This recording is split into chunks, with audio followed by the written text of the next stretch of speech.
Thanks very much. Request number one. Can I get that light in? Because I can't see a thing. I'd love to see you rather than stare at that.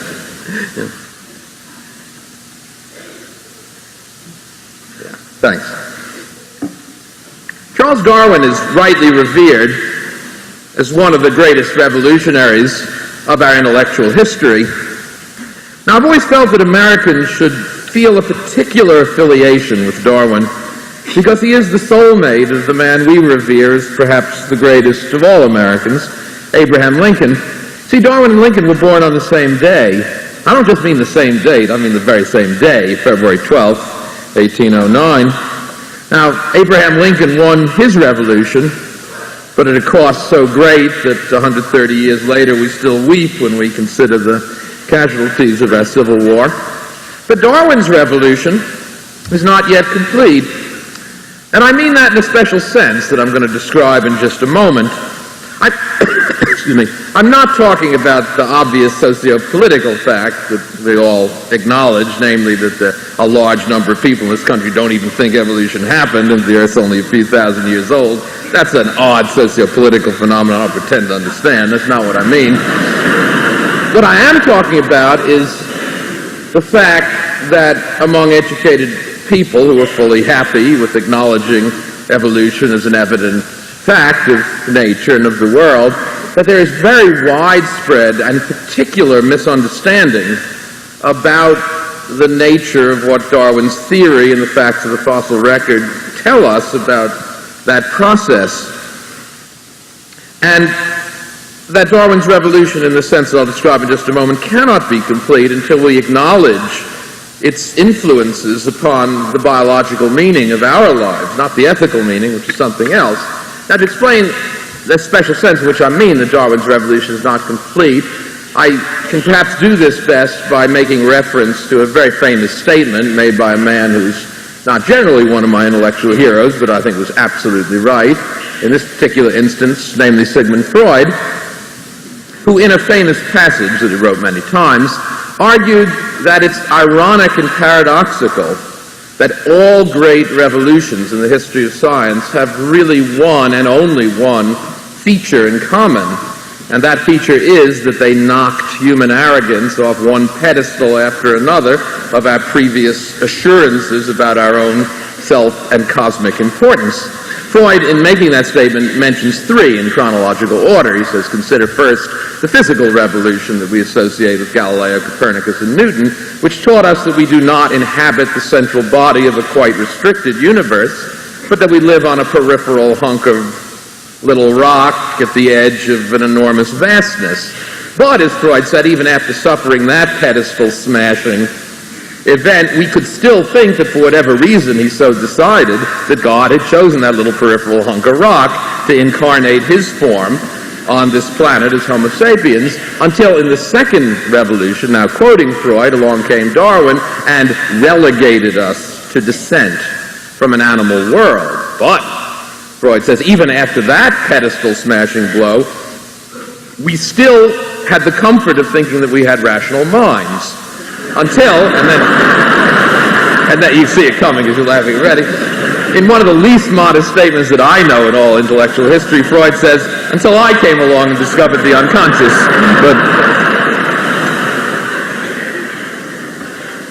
So, you see, by Freud's statement, that I think is so acute, our revolution is not complete and can't be considered complete until it accomplishes that fundamental pedestal smashing that is the essence of what it's doing. Now, of course, in one sense, Darwin's revolution smashed a lot of the pedestal, and that's the literal sense that Freud himself mentions, relegation to descent from an animal world. That in itself is partially pedestal smashing, to have to acknowledge that we are descended from so-called lower creatures of animals, rather than thinking of ourselves as incarnated directly by God as Lord of all. That is at least partially pedestal smashing, but here's the point. If even acknowledging that aspect of pedestal smashing, we still manage to tell the evolutionary tale of life in such a way that it continues to provide, and not to challenge as it should, a whole set of quite conventional psychological hopes and social comforts that have been traditional for many centuries, at least in Western societies, then it doesn't smash the pedestal because we've managed to hold on to the comforts. If indeed, to be more specific, we manage to tell the tale of evolution, I might say contrary to what Darwin's theory ought to lead us to expect, and contrary to what I think the fossil record is trying to show us, if we continue to read that story as a tale of predictable progress, if we continue to see evolution as having a fundamental and essential thrust driving it towards, at least in some general sense, greater complexity, higher levels of neurological organization, which, if not leading absolutely necessarily to Homo sapiens with 2 hands, 5 feet 7, and a pair of eyes, at least predictably and sensibly leading inevitably to self-conscious intelligence represented by us on this planet, and if therefore we can argue or feel that we are here by some form of predictable necessity, and that we therefore continue to rule this planet by right, if we manage to tell the story that way, rather than, as I think is much more reasonable from what we know about evolution in the fossil record, namely to consider ourselves, and any other species for that matter, that's now living on this planet, as a tiny little twig on this enormously arborescent tree of life, and in that sense, as a fortunate accident that would never arise again if you could replant that tree from seed and let it grow again, if this be the message, now if that be the message of our evolution, as I think it should, then the pedestal is smashed. But we're not prepared to accept that, and so we continue to tell the progressivist story, at least in popular culture interpretations of evolution. Now, if we truly were willing to smash the pedestal and accept the other interpretation, the tiny little twig on the enormously arborescent bush of life, then the pedestal would be smashed. And let me just say, this is not a lecture on the ethical implications of all this. This would be a very good thing. Because, you see, ethical questions about the meaning of our lives and why we're here can't be answered by the factual state of the world, no matter what that factual state be. So you might as well take a cold bath. This is Darwin's position, not his terminology. You might as well take the cold bath of recognizing that this external nature, which after all existed for billions of years before we got here and was not constructed in any sense for us, why should it match our cultural hopes and psychological preferences? It's a very different kind of nature that will not be a sop to our hopes, and that's good, because we shouldn't be seeking the answer to ethical questions there anyway. So you might as well take the cold bath and read nature right, because otherwise, if you read nature in a soppy, sentimental way, you're going to be tempted to make what is a philosophical error anyway, and try to draw implications from that construction of nature. And that was very much Darwin's position. So that's what I'm going to talk about tonight. Talks in 2 parts. In the first half, I'm going to illustrate, largely pictorially, how this continued commitment to progress ideology, that is, unwillingness to smash the Freudian pedestal, continues to hold us. And I will illustrate this not in the usual way of scholars, namely by the analysis of text, but instead by the analysis of pictures, by iconography, and I'll explain why I like that less conventional form in a moment. And then the second part of the talk, with some background, after providing some background, I will tell the best story that I know from my field, paleontology, the direct study of the fossil record and life's history, namely the story of the Burgess Shale and the results of the so-called Cambrian explosion, the production of all the major phyla of animal life some 530 million years ago. And that, to me, is the best story I know in the pedestal smashing mode. Now, I think the best way to approach why it is that we hold so strongly to the progressivist bias is to point out that in Freud's famous comment, he left out several revolutions. That's not a criticism. He wasn't claiming to have enumerated all of them. He was merely illustrating a general phenomenon. Surely one of the ones that he left out was the revolution that comes from my own field. I was trained as a geologist, and the geological revolution is the discovery of what the great writer John McPhee, who's done so many books on geological subjects, very aptly calls deep time. I love that phrase. Think of the meaning of the transition. And by the way, the discovery of deep time is not a vague movement extending over centuries. It's a real event in the history of science. It spans from about 1790 to 1840. It was done by a limited number of men, mostly in France and England, Cuvier in France, Murchison, Sedgwick, William Smith, and a few others in England. In 1790, almost all educated people thought that the Earth was but a few thousand years old. By 1840, not only did everyone appreciate that it was vastly longer, but we had a geological time scale and we could sequentially order life's history. To give you some sense of the comfort of the older view of just a few thousand, let me cite an epigram from Thomas Browne, mid-17th century English author, his Religio Medici, The Religion of a Doctor. He wrote in one of the epigrams of that book, "Time we may comprehend, 'tis but 5 days elder than ourselves." The lovely comfort of that old position is not only that there's only a few thousand years, but all but the first 5 days of Earth time is human time. So we, our species, are intrinsic to the Earth's entire history, except for a trivial beginning. We've always been here, and therefore it becomes plausible to think that it was all made for us, that we rule it by right, that we're here in order to rule it. If everything but the first 5 days is our time, then why not consider it our planet?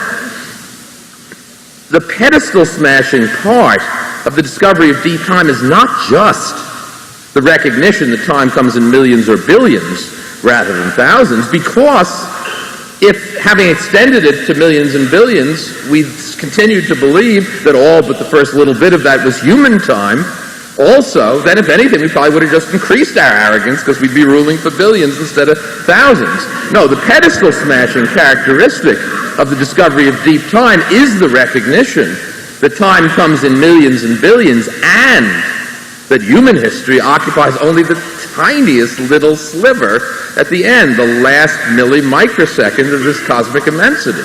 That's pedestal smashing.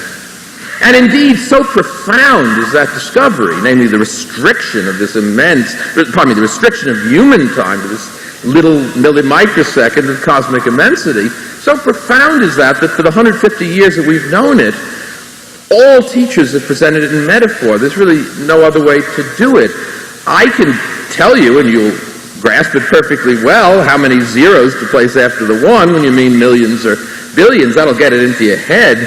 But to get the immensity of what I like to call geology's most frightening fact, the restriction of human time to this last millimicrosecond, to get that into the gut where you need to really appreciate it, it almost has to be presented metaphorically. In fact, there's a whole tradition of metaphorical illustration. Somebody ought to do a paper on that someday. It'd be interesting. Two of them are probably most standard, and you've undoubtedly been taught them at some point in your educational career. One is the cosmic mile. That is, you say, consider the history of the Earth as a mile in length. Human history, and professors usually illustrate that by walking, I won't bother because it's kind of silly, to the very end of the stage, sticking their toes 2 millimeters from the end and saying human history begins here. The other, favored by Carl Sagan and Cosmos and many others, is the cosmic year. That is, consider Earth history to be a calendar year. Human beings then emerge on December 31st at 8 minutes to midnight or whatever. I'm not sure it's exactly right. I rather favor the metaphor used by John McPhee, again in Basin and Range. He says, consider that the history of the Earth is like the measurement of the Old English yard, which of course you'll remember is the distance from the tip of King Edgar's nose to the end of his outstretched third finger. McPhee tells us one stroke of a nail file against the third finger removes human history. Great. Now, you see, I think there is deep meaning in geology's most frightening fact. And it's really got to be that we're not likely to be all that intrinsically significant in this universe. Now, I think the point was best made, not again by a scientist, at least verbally, but by America's greatest humorist, Mark Twain, who wrote, soon after the Eiffel Tower was built, and the Eiffel Tower was then the tallest human construction in the world, Mark Twain wrote, "Man has been here 32,000 years. That it took 100 million years to prepare the world for him is proof that that's what it was done for." Now, you'll recognize that Twain's dates are way too young. Human history is more than 32,000, and life history is much more than 100 million. But Twain wasn't just pulling those dates out of a hat. He was using Lord Kelvin's estimates, then current, for the age of the Earth. Twain then continues. He says, if the Eiffel Tower were representing the age of the world, then the skin of paint on the pinnacle knob at its summit would represent man's share of that age. And anyone would know that that skin of paint was what the tower was built for. It is. Now, as I like to say, there is a plain meaning of geology's most frightening fact. There's an old line in the history of science, and I don't mean to deny it, that some of the most exciting episodes in human thought and revolutions in human thought occur when plain meaning or common sense is overturned. And I don't mean to deny that. That's indeed true. But I hope you won't consider me unduly cynical if I point out something we really all know. 99 times out of 100, plain meaning is true. That's why it's plain meaning. And I think this is one of the 99 cases. The plain meaning, to say it one last time, of geology's most frightening fact is the pedestal-smashing message, which we're not willing to accept, namely that if we've been around for that tiny little bit of time, probably we are just a little twig, late accidentally, luckily arising on this enormously arborescent bush of life, which if you could replant it again from seed would not yield us, or anything like us the second time through. I think that's the plain meaning. I think it's probably right. But I'm not a socio-cultural historian. I'm not going to give any deep analysis of it. I think we all understand that there are a whole set of biases in the Western tradition, I call them psychological hopes and social comforts, that lead us not to want to accept that plain meaning with respect to the biological status of our lives, and therefore we can't, in Freud's sense, smash the pedestal that Darwin's revolution should. Now suppose, just as a problem in logic, you are not willing to accept the implications of geology's most frightening fact. What are your alternatives? What might you do if you wish to preserve traditional comforts? I really think there are only two. The first is biblical literalism, but that's not an option for thinking people. So we don't have that. So since we don't have that one, and we have to accept geology's most frightening fact, because it's a fact. In other words, we have to accept that the Earth is billions of years old and human history is the last microsecond of it all. What we then have to do, if we wish to preserve the traditional comforts, is somehow to manage to tell the story of life's history in such a way that our very late arrival doesn't threaten those traditional comforts. And we can really only do this in one fundamental way, though there are many variations on it. That is, if you're willing to conceive, against the lessons of Darwinism and the facts of the fossil record, if you're willing to conceive evolution as somehow coextensive or co-definitional with the idea of predictable progressivism, then you can say that evolution embodies a thrust towards progressive complexification, at least of neural architecture, such that the eventual origin of something like human beings is virtually inevitable, not exactly us, something like us, and therefore it doesn't matter that we only come at the very end, because everything that came before is part of the same predictable process that eventually had to lead to something like us. Therefore, the fact we haven't been around is no threat, because everything that came before is part of the same predictable story that eventually had to lead to us. And that, in a nutshell, maybe a little overly simplistic, is why I think we have, at least in popular culture, such persistent ties to some form of progressivist reading of evolution.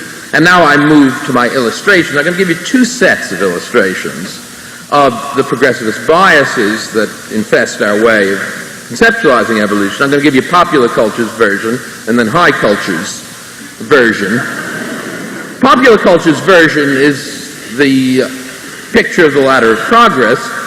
Now, let me say before I show you these slides that I don't for a moment mean that any educated person thinks that this caricature, the single sequence of rising advance, is evolution. We all recognize it's a grossly simplistic caricature, but it's only because we see it as a caricature of something a little more subtle that we do believe that we view it as funny. It's a caricature of what we think more complexly actually happens. Indeed, in vernacular culture, the word evolution means progress. It's even definitional. One other thing before I show it, academicians are wed to the idea that before you show a bunch of things, you have to give, there's also even a word for it. Academicians have two great jargon terms. One is lacuna, and the other is caveat. There's really perfectly ordinary English words for both of them. A lacuna is a gap, and a caveat is a warning, but we forgot those words. So I'm going to give you the caveats about showing these pictures before I... The only caveats I know are emptor, conem, and things like that. But in any event, iconography, first of all, why choose iconography? I think there are some good reasons for focusing on the history of pictorial illustration. Scholars are trained to analyze text, except for a few obvious fields like art history, which is so intrinsically pictorial that people are used to analyzing pictures. Because we're trained to analyze text, we tend to be quite careful about what we write, and we may make conscious efforts to root out biases and not to reflect them in obvious ways. But pictures we see as peripheral, as merely illustrative. We gather them in a center signature in our books, so they're not even close to what they ought to be illustrating. They're just there as frills. And yet that's really quite wrong, because as Confucius didn't say, though it's attributed to him, but it's a profound statement, a picture really is worth 10,000 words, a good one. And primates are quintessentially visual animals, and that's really our heritage.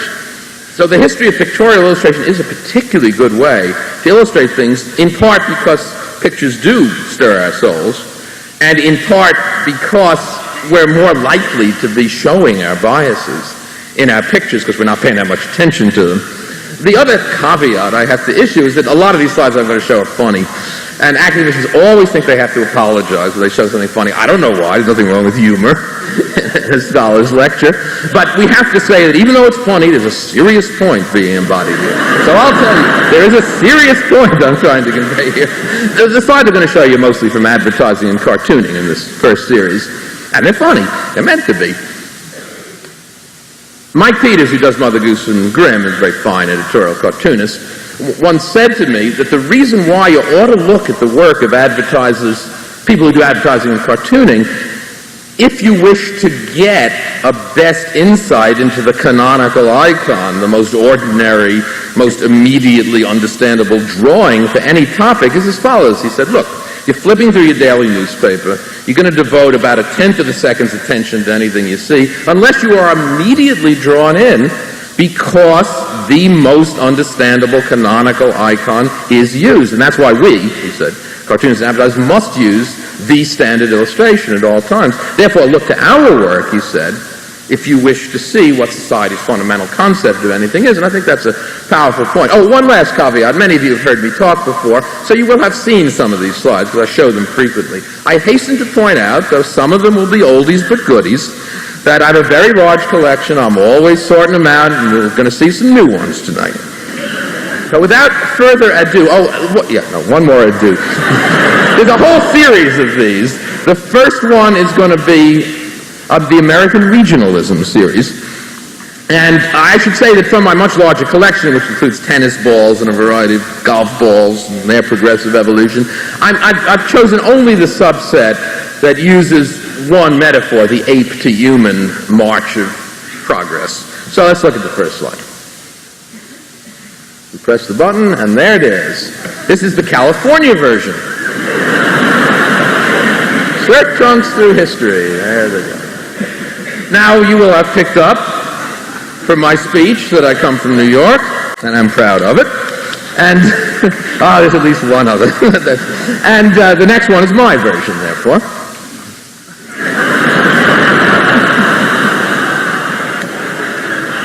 The next one is anywhere in Middle America where there are a lot of creationists. Here we see a gentleman with a sign saying Earth is only 10,000 years old in his proper place in the sequence.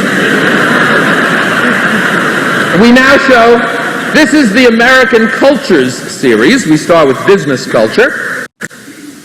As I said, I've restricted myself tonight to the ape-to-human canonical sequence, but I thought I'd show you one, because you have this version as well, that shows the whole thing, which is amoeba to white male in a business suit. Thereby illustrating another kind of bias that you can put in iconography. And we go from, we have another aspect of, the computer industry. I got about a dozen of these. I think every major computer company has used it. They must think they're being original. But it's almost irresistible for the computer industry, right? Because their products have gotten A, lighter, and B, cheaper. So it's obvious in the bad old days with vacuum tubes and all that, the computers were so big, you had to be a hunched over ape to hold the damn thing. And now, you can be a white male in a business suit with your PowerBook.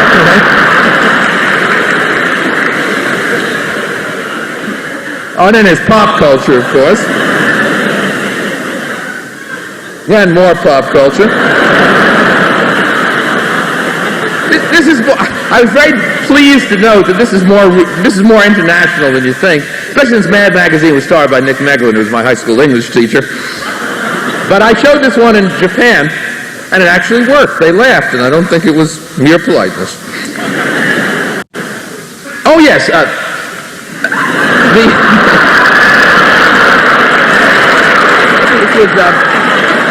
this is done by Mike Peters, the guy who was telling me about iconography. This is now the Great American Issues sequence, or otherwise known as the 3 S's. Sexism, sex, and sports, right? Those are the 3 great American issues. Now, I used to show this slide. Things are changing. I used to show this slide, people would always boo. And I get a little pissed off because I will not stand down against the tides of the language police of political correctness, has that.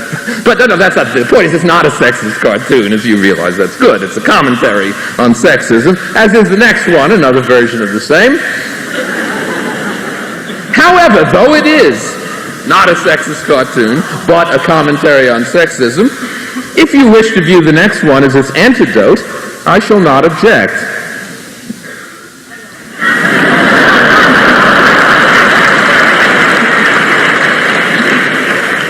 Now, you see, of course, when something gets on a coffee cup in American culture, then you know it's canonical, particularly the Pacific Northwest. You know, Woody Allen once said that California's only contribution to American culture was turning right on red, which is true, and it's a great contribution.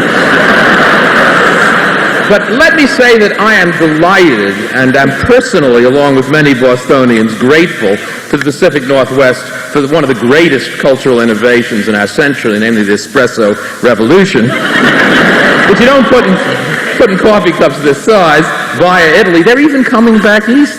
We don't have to drink dishwater anymore all the time. And so thank you all very much, but I'm happy to show this slide out here. But this place is weird.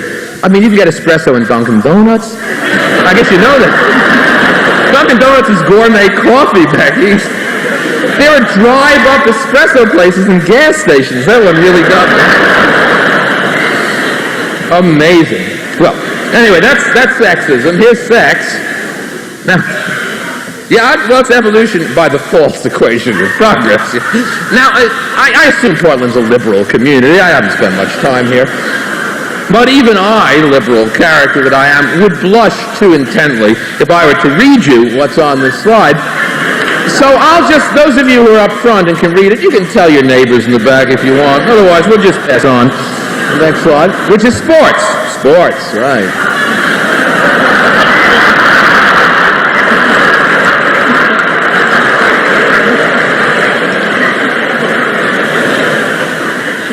I don't want to leave this with you thinking that it's only dumb old vernacular culture that does this. You will not see this naive an icon usually in a technical publication, but you do occasionally. This one, I'm embarrassed to report, comes from the finest available textbook in human evolution, Campbell's Humankind Emerging, and it shows the march of human evolution, literally, from the chimpanzee in the tree, who is not our ancestor, though he's our closest cousin, to Australopithecus, shown as stoop-shouldered, even though we've known for 60 years from pelvic reconstructions, they walked as erect as we do, on up, literally, through the march of human evolution. Let me mention, while I'm here, is peripheral to the issue of progress, but it's central to the other theme of how bias gets encoded in iconography. Another, in this case, rather more pernicious bias that's also here, and I'm sure it's unconscious in this case, and that if I told the artist, that person would wish every copy of the book back so they could deep six it and start all over again. But do notice the progressive lightening of skin in the racist tradition. It's not just the removal of hair, it's actually a lightening of skin. We do this so unconsciously. How many people noticed it on that surf trunk slide I showed at the beginning? And I'm not criticizing you. I showed that slide for a year before I ever noticed it myself. We just do it so unconsciously. And that's how iconography does manage to reflect persisting cultural biases. In this case, it's not only morally vicious, but it doesn't even make any sense. And can't, no matter what your attitude is on race. Because no matter what your attitude be, all human races are equally old, and it makes absolutely no sense to represent human diversity by any particular single color at the end. All right. The International Series. This, to some extent, some substantial extent, shows the theme is floridly cross-cultural. I bought this in the Bazaar of Agra in India several years ago. This focus is not working. I don't know that it matters too much if it's absolutely sharp, but I have no control over focus up here. Oh yeah, I'm embarrassed to show this cycle of two here. There's enough parochialism in me, I confess, that I've rather enjoyed making fun of Christian fundamentalists while not looking at the mote in the eye of my own people. But this is the sad story of the recent Pepsi-Cola ad campaign in Israel. Those of you who can read the ancient language will notice this Pepsi ad.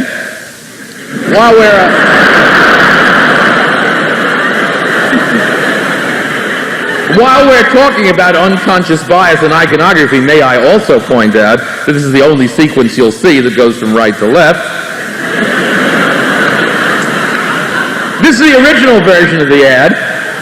Is the original version of the ad, which is a conventional ladder of progress. That's not the point I'm making. Goes up to this penultimate stage, which is a stodgy old gentleman drinking a Coke, and then to the ultimate stage of this beautiful young thing drinking a Pepsi.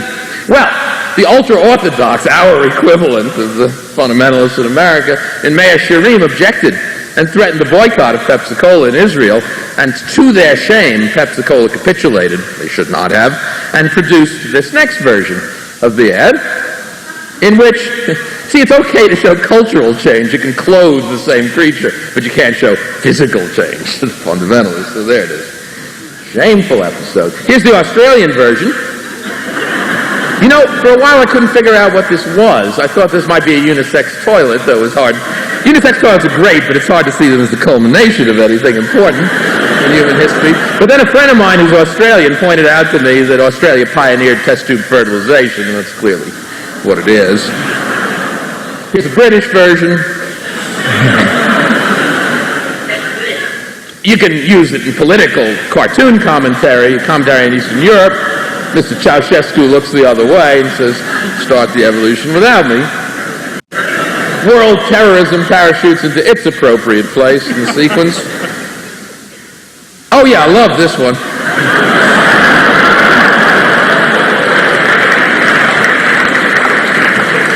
This is in many ways the most revealing one. Of course, it's education in the Bush-Reagan years.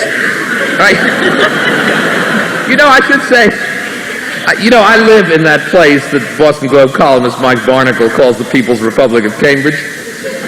There's no living Republican within 100 miles of where I live, so I feel free to say this. It might even, but this is different. It might be half a dozen of you voted for those guys in this audience, right? But anyway, it's still education in the Bush-Reagan years. Now, the reason why I love this example more than any others, think about it. You see it, you understand immediately, you laugh, but it doesn't show anything.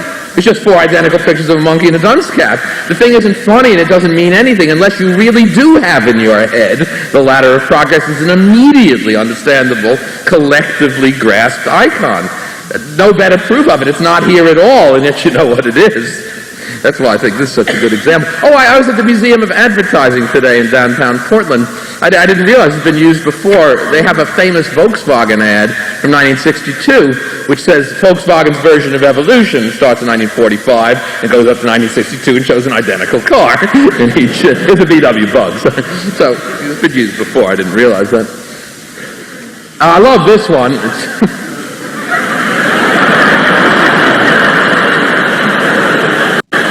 You can make it go the other way. Here's human evolution from the hunter to the plowman to the auto mechanic to the couch potato. And one last comment on my least favorite sport. And enough of that. Let's have the lights. We turn that off. You don't need to stare at them. So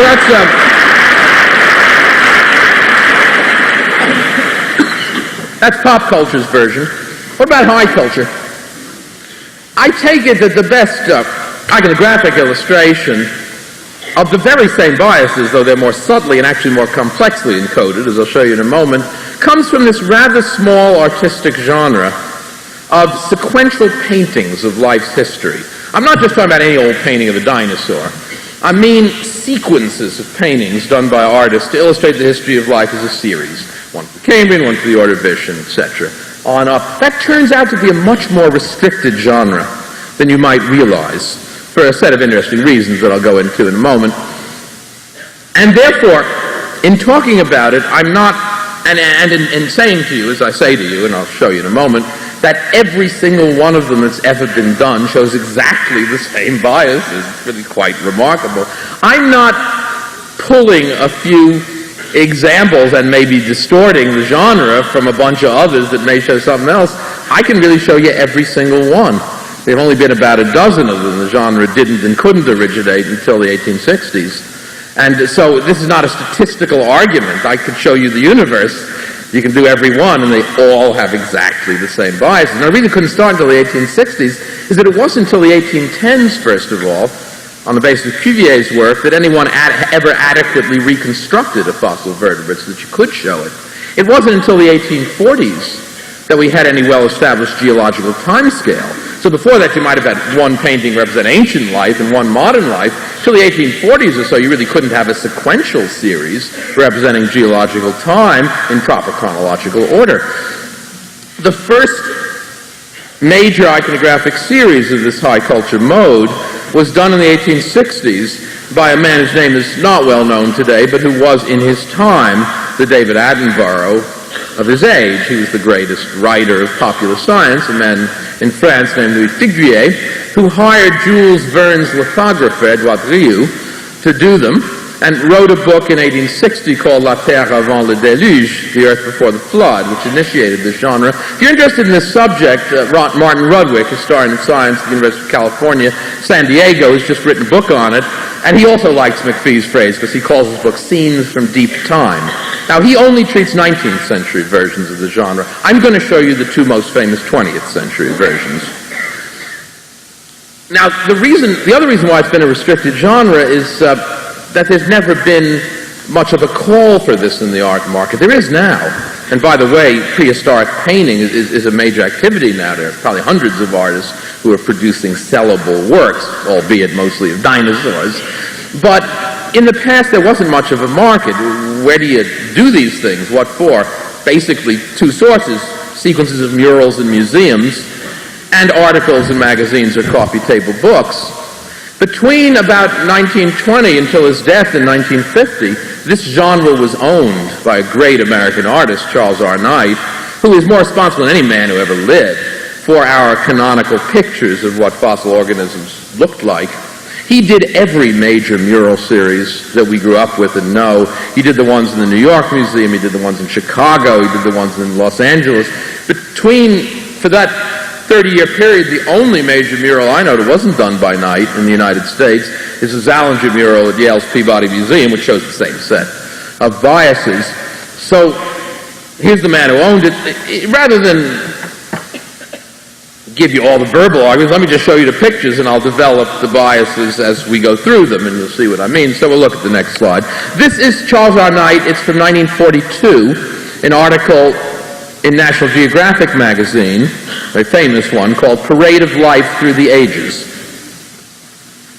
This is Knight's scene of the Cambrian, and these, in fact, are Burgess Shale organisms. We'll get to them later, improperly reconstructed, as it turns out. This is his scene for the Silurian. These are Eurypterids. Again, we're not quite in focus, and it might pay to do so, and I have no control over it here. These are Eurypterids, very large fossil invertebrates, relatives of horseshoe crabs. Now, coming to the biases. About half of the history of multicellular life, animal life, is only the history of invertebrates. Yet, invertebrates never get their fair share. Knight has two figures of invertebrates in his sequence of 20 or 30, yet they represent half the time. Not only are they underrepresented in that sense, but even more curiously and absurdly in a sense, when you start thinking about it, as soon as the first fish evolves, you never see another invertebrate in any subsequent drawing. Now, folks, invertebrates didn't die out. They didn't stop evolving. Why should they lose their right of representation just because fishes evolve? Most of them never see a fish during their lifetimes. Yet, as soon as fishes evolve, no more invertebrates. Therefore, is this really the parade of life through the ages, as Knight calls it? No, it isn't that at all.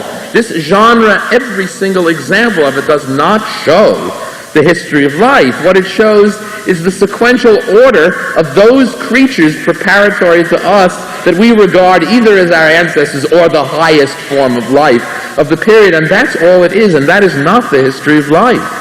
And yet we're so used to thinking of it that way, it becomes the history of life. I'm ashamed to admit, in a sense, that in the book that I wrote a preparatory essay to, in which I discuss these biases, the Book of Life that Terry mentioned, we do a lot of innovative things in that book, but our last chapter is on humans, our penultimate chapter is on mammals, and our pre-penultimate chapter is on dinosaurs. It's like every other book you've ever seen. It's not the history of life. So, as I said, as soon as fishes evolve, you never see another invertebrate. Now, as soon as vertebrates then get on land, you never see another fish. Now, that doesn't make any sense. 60% of vertebrate species are fishes, and they didn't stop evolving just because a reptile they never knew or could know got out on land. Is that fair? The major group of fishes, the teleos, the higher bony fishes, that's more than half the vertebrate species on Earth. They didn't evolve till the Cretaceous. You never see them at all, not a one of them, because they're wiped out of this conventional iconography. So then you get the dinosaur picture. Now here's the exception that proves the rule. I said once the vertebrates get on land, you not only never see a fish, but you never see a marine scene, with one exception. It's all right to show the sea again, but not to show fish or invertebrates in it, as long as the creature you're showing in the sea is a representative of the so-called higher group that went back to life in the sea. So you don't see a fish again, but you can see a mosasaur, which is a sea-going reptile of the age of dinosaurs, a sea-going lizard. That's okay, but not a fish. And then you get a mammal, and then you get humans, hunting Irish elks in this case. All right, that's nice. Now, I don't want to exaggerate this. You're allowed to be parochial. If Knight had called his sequence the story of man, as in the old gender bias days he might have, then I could accuse him of parochialism, but I couldn't object, right? But remember, they don't. The claim is that this is the history of life. This is parade of life through the ages. Figuier called his initial one La Terre avant le déluge, the earth before the flood. It's not called the story of man's ascent. It isn't. All right, let me show you the second most famous 20th century version. And it's an interesting contrast because it's maximally different ideologically. In the 1950s, and many of you know these because they're very beautiful illustrations, a Czechoslovakian team, a paleontologist named Augusta, and a very fine artist named Burian, teamed up and did several books. Their best is called Prehistoric Life, big coffee table book with some 60 plates. This came out of communist Czechoslovakia in the 50s. If you read the text, it's almost funny because it's nothing but Marxist rhetoric of the worst sort. But I tell you, the iconographic biases are exactly the same, coming out of this supposedly maximally different philosophy. Here's their Cambrian scene, trilobites, etc. Their Ordovician scene with straight nautiloids, more trilobites. Their Silurian scene, again, Eurypterids. At least they gave invertebrates 3, but they have 60 plates in this book, and you never see another invertebrate after this. The fishes emerge, fine. And then as soon as reptiles get out on land, you never see another fish. So you get the dinosaurs, canonical older versions. And you can get a marine scene again, but only when reptiles go back to the sea. And finally, up to mammals. Exact same set of biases. Okay, could we have the slides off and the lights on again? So that's part 1 of the talk. Let me now move to part 2 and introduce it in the following way. All my talks are long, by the way, I'm just checking. I got a natural length of an hour and a half, so that's what you're going to get. Darwin said, very acutely, that understanding evolution requires the solution of two rather different problems, and we don't always see them separately as we should. The first is the problem of the evolution of morphology, the evolution of form. And that's what we've been talking about so far. Its canonical icon is the ladder of progress. But there's a very separate problem that's equally important in evolution, namely the problem of the evolution of diversity. How do you get two from one? How do lineages split? You start out with just a few species. How do you get 1 million now? That's not answered by a statement about how natural selection can alter the form of a population of organisms. You need a principle of splitting, of diversification. And one of the main reasons, by the way, that Darwin didn't publish for 20 years after he developed the theory of natural selection in 1838, a lot of other reasons that have to do with his fear and social reasons, but the internal logical reason is that he felt correctly that he solved the problem of form, but not the problem of diversity. And he didn't feel that he'd resolved the issue of diversity until the 1850s, when he did start working on what eventually became the origin of species. So the problem of diversity is a different sort of issue. And being a different sort of issue, it also has a canonical, biased, progressivist iconography. And I'd like to start my discussion of this by showing you that iconography. In this case, it's not as familiar a one. It doesn't have a pop culture version that you see very often, but it has a textbook version. I call it the cone, C-O-N-E, of increasing diversity. And again, it's easy to illustrate just by showing it to you and pointing out what the biases are. So we'll look at the next slide. Here's a classic textbook illustration of the cone of increasing diversity. You turn it upside down, so it's apex down, and you start at a single point, and that's correct. I'm not going to challenge that. That is a correct implication of evolutionary theory. Groups of related creatures have to be traced back to common ancestors. That's right. So you might say, why am I bitching about a model of the cone of increasing diversity? What alternative is there? If I start at a point and I end up with lots at top, what can there be but a cone of increasing diversity? I start at maximum narrowness and I have a lot more at the end. Well, I'll show you alternatives in just a moment. But for now, let me first convince you that it's a bias.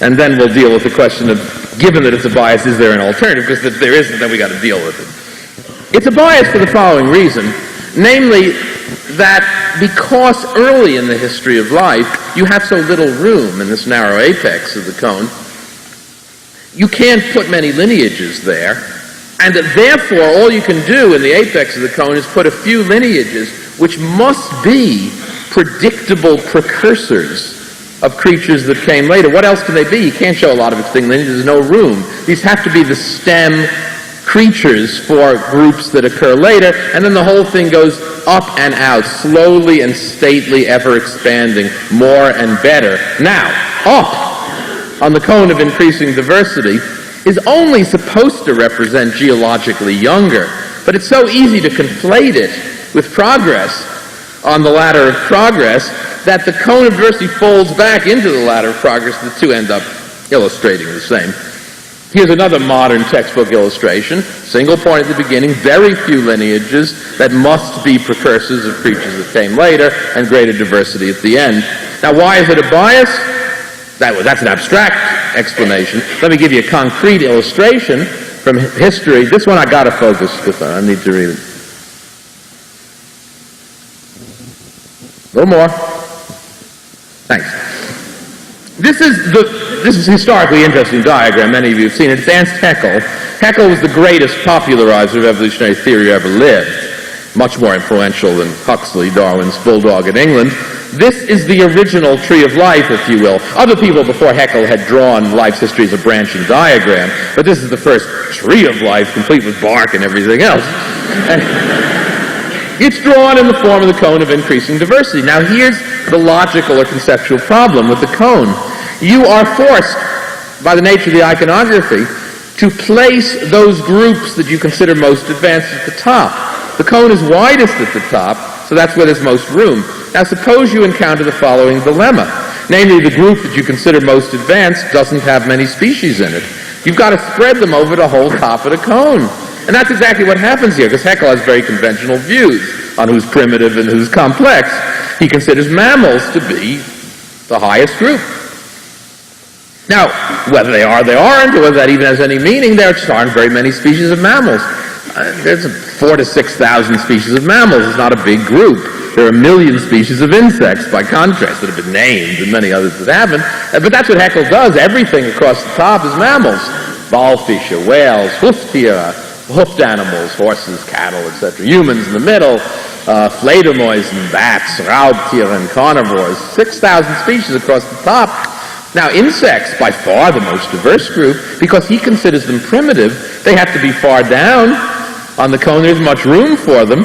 And so 1 million species of insects get one little branch right here, because they're scrunched into the apex of the cone. 6,000 mammals get spread across the top. This next example is not as dramatic, but it illustrates the same. This is Haeckel's tree of the vertebrates. Again, he has the conventional view that terrestrial vertebrates are higher. So he places reptiles, birds, and mammals across the top. That means fishes, which, as I said, represent 60% of all vertebrate species, have to get scrunched into about half of the bottom, because you've got to put amphibians and a couple other things in also. Not fair. Okay, it's a bias, you agree, right? But is there an alternative? Because if there's no alternative, why complain? Well, if I agree you have to have a point at the bottom and there's so many at the top, maybe I can't do anything else but draw it this way. All right, here's an alternative. I'm going to present it to you first as an abstraction. And then I don't want to hide this fact. I wouldn't be spending all this time presenting it as an abstraction if I weren't then going to try and convince you that in fact it is also real for the history of life. So here's a contrast between the conventional cone of increasing diversity with all its biases and an alternative, which I think you will at least grant me logically is an alternative. And here it is. I call it decimation diversification for reasons I'll describe in a moment. It comes to a point at the bottom, as it must, but instead of then simply going up and out in a stately manner towards more and better, something very different happens. Maximal diversity, not in numbers of species, but in kinds of basic anatomy, is reached very early in an initial period of explosive radiation, so that your maximal diversity of anatomical design, if not number of species, is reached very early, and the subsequent history of life is not ever up and out. In fact, it is the loss, the extinction of most of the initial lineages, with the survival of only a few of the initial possibilities. Now, the few that survive may become very successful and may generate vast numbers of species, so you may end up now with many more species by orders of magnitude than you ever had before. This slide doesn't show that, it ought to, but suppose you had just 2 lineages and each one had thousands of survivors, so you have many fewer anatomical designs, though you may end up with many more species. Now that's a very different representation of life's history, and I think you'll allow that. But even understanding that, you can very legitimately turn on me, as people often do when I make this point, and say, but that's not fair. You've brought me to a lecture in which you're going to try and persuade me that life's history is not predictably progressive, that it's ruled by chance and historical contingency, and now you show me this alternative iconography. Isn't it blessedly obvious that the clear, this is the case where plain meaning is wrong, by the way, that the plain meaning of this other iconography, if anything, even enhances our progressivistic interpretations. Because isn't it obvious what happened here? If you did generate all this initial variety, what must have happened is the biggest, the most intense, the bloodiest Darwinian competition that ever happened on the surface of this planet. These guys are all duking it out. It's not, you don't even have that up. You just have a few at the beginning. They're engaged in an intense struggle for existence. Survival of the fittest, trot out every Darwinian metaphor you ever heard. Clearly the ones that survive are going to be winners for cause. They're going to be the superior creatures, the ones who battled to the death and killed the others off and made it. They're going to be the anatomically superior, the ecologically better adapted, or whatever it is that yields success, right? Well, that is a coherent interpretation. That could be right. Maybe it is right. I don't deny that that is a possible reading of this different iconography, but let me point out that under this iconography, but unavailable under this, and that's why the new iconography is important, is a radically different interpretation that, if we accept it, and I believe it's true, would finally smash the pedestal of Freud's argument. Namely, suppose that Darwinian interpretation is wrong, and that, in fact, all any of these lineages get early in the history of life is a ticket. A ticket in the grandest lottery ever held on this planet. And that's all they get. So the survivors are the holders of the lucky tickets, and that's all. Holding the clear implication, if I may use my favorite metaphor for the greatest undoable thought experiment on the earth, if you could rewind the tape of life, erasing what actually happened the first time, back to this starting point and just let it run again, you would get a different set of survivors every single time in the lottery model.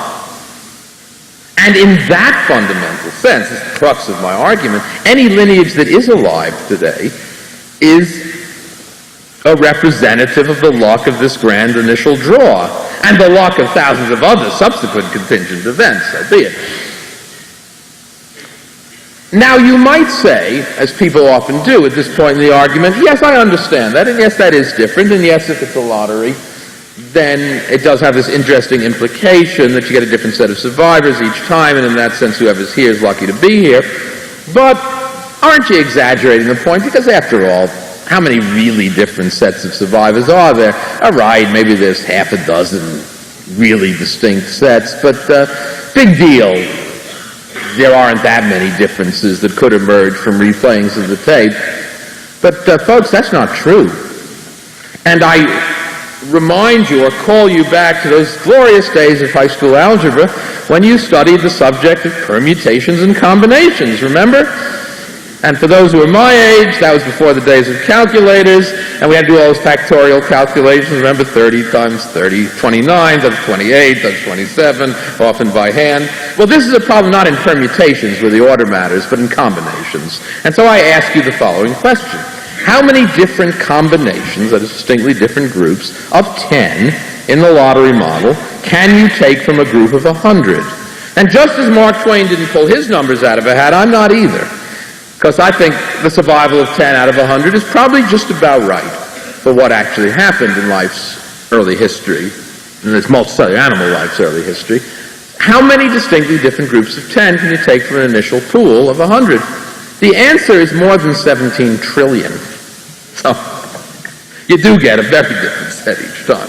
And there are lots of different possibilities. I named this model decimation and diversification to show you how ignorant I am as a New Yorker of our ancient agricultural past. I originally called it winnowing, which is absolutely wrong. When you winnow, you separate the grain from the chaff, and that's deterministic as could be. No, the right term is decimation.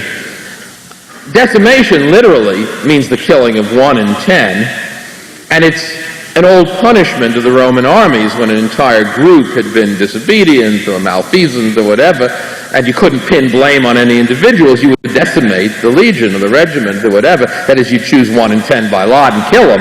And that's the ultimate randomness, the ultimate lottery. Now, the decimation of life is more like 9 in 10 than 1 in 10. That's what decimare means, to kill 1 in 10. Deci is 1 is 10 and mare is to kill. But the decimation of life's history is more like 9 in 10. I want to make one last point before I get on to the actual history of life. I might as well leave that slide up while I'm making it. And that is, I do want to say something about the special sense in which I use terms like chance and random. The problem is this, that in ordinary language, regular speech, the word random, it's not its technical meaning, has a whole set of implications that are very negative. Random in popular speech means inexplicable, throw your hands up, you can't make anything of it, senseless. I want to point out that's not at all what I mean. I'm not talking about random in that vernacular sense of can't be explained. What I'm talking about is historical contingency. The kingdom lost for want of a horseshoe nail. That's the standard literary line about it. Namely, at any point in a historical sequence, there are an enormous range of alternatives. The difference between them look entirely minor and inconsequential at the time. That's the horseshoe nail that you don't have. But whatever happens, and there's enough randomness and chaos, etc., in historical sequences that any one of a number of things can happen. Whatever happens, even though it seems insignificant at the moment, history then cascades down a different channel, and everything that comes later is different. And that happens at every step. That's contingency. each thing that happens is complexly contingent on the sequence that came before. But it doesn't mean senseless or inexplicable, because after you run a contingent historical sequence, it can be explained. It can be explained with as much rigor as anything else we can ever do in science, but it is explained in a different way. It cannot be explained by the conventional scientific method of deduction from timeless laws of nature. It isn't that kind of explanation. It can only be explained by narrative historical sequence. You have to know what came before, because it's not deducible under nature's laws. It's contingent upon the actual set of circumstances. But that's what paleontology is all about. It's an attempt to get that kind of narrative historical evidence. You cannot predict when you're at the beginning of the sequence. And some people say, well, therefore it's worse than predictable science. It isn't. That's not a limitation of our knowledge. That's not a failure in that sense. It is a correct expression of the nature of this historical sequence. That's how complex historical sequences work. It's the nature of the stuff. It's not a limitation of what we know about them. You don't have predictability. You have explanation afterwards. So again, I don't mean random in the sense of throw your hands up, we can't understand it. I mean historical contingency. I should also point out that random in this sense is a hierarchical concept. I do not think that the death of any of these lineages is uncaused in the cosmic philosophical sense. I think there are causes for the death of any of these lineages, but the causes are local. And they do not accumulate through time into any vectorial pattern that we can recognize as progressivist or predictable in any other sense. For example, classic Darwinian theory, organisms change to meet the requirements of altering environments. Well, the vector of environmental change through time is effectively random.